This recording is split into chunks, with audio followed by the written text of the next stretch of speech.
একটা বাংলাদেশে ট্রেন্ড শুরু হয়েছে, আস্তে আস্তে বাড়তেছে, এটা আমি আগেই কমাতে চাই। ওল্ড এজ হোম, বাবা মা অনেক কষ্ট করে আপনাকে পড়াশোনা করায়, শেখায়, এরপরে আপনি বড় হন, বড় হওয়ার পর আপনি তাকে কী করেন, ওল্ড এজ হোমে ফালায় রেখে আসেন।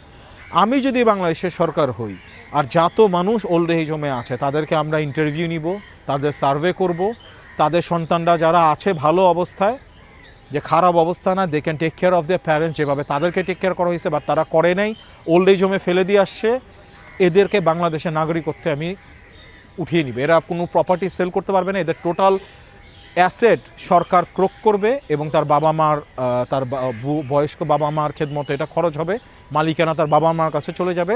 সন্তানদের তো আমি এরকম কোনো মানুষ আমি বাংলাদেশে চাই না যাকে দেখে নাকি আরও 10টা মানুষ খারাপ হইতে পারে।